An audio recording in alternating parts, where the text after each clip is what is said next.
Hey everybody, how you doing? I'm John, and if you notice, I'm a little shooken up here, but this is a good thing. So I have a red light panel, and I have a vibratory plate, and I also have my longevity doctor, Dr. Wallace Brucker, board certified orthopedic surgeon, and a fellow of the American Academy of Anti-Aging Medicine, focusing on functional and longevity medicine. Dr. Brucker is going to explain the benefit of combining these two therapies. So, thanks, John. Thanks for that great intro. So, what John's standing on is a vibratory plate. It's great at stimulating bone, or the building or strengthening of bone, and also core strength and balance. Simultaneously, he's using the infrared panel, which features 4 specific wavelengths in the infrared to near infrared spectra. That ranges from about 600 to low 800 nanometers. This light source, and when you use infrared at home, you should be careful to make sure you're doing it correctly. Infrared works by actually penetrating through things like skin, soft tissues, and all the way into bone. That's why it's effective all the way into the brain level, for example.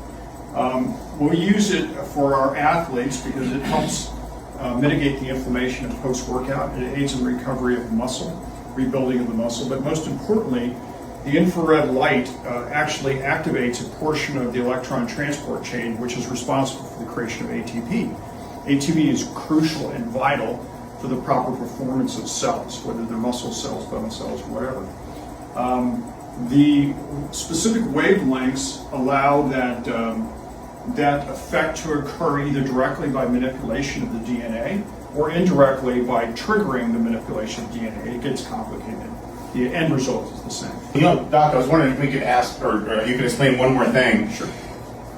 Bone remodeling and osteoblast. So what's happening here is I'm stimulating bone density without the jarring effect of high impact exercise, which also does that, but sometimes as we get older, or for people if they're injured, it's a little tough to do that. So can you explain that? Absolutely. So actually the technology, I believe, was invented for use in space because you want the ability to duplicate the effects of gravity, the pulling effect on your body holding you to the ground. Well, obviously in space there's no such thing.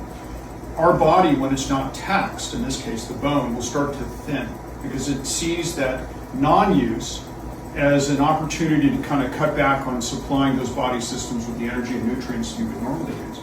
So when you add on these vibratory plates, it's stimulating the bone, in this case through the osteoblasts, to make more bone.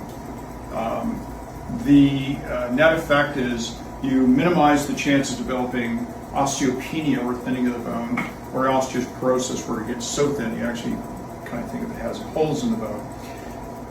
Just to kind of to build on what John said earlier about without the jarring effect, absolutely correct. Jogging, walking, jumping, that kind of thing actually places quite a load on your muscles and joints, and the bones, which have already thinned, might be prone to injury. So it is an ideal way of getting the benefits of a workout with all the trauma that might go with a workout that would involve, say, running or aerobic type of activities. It just slowed down there. All right. You guys, I actually feel a lot better. Excellent. All right, make sure you watch our next video when we talk a little bit more about the lymphatic drainage benefit of combining red light with vibration therapy. Remember, visit Dr. Brucker in Las Vegas at lvlongevitylab.com, and we'll see you here.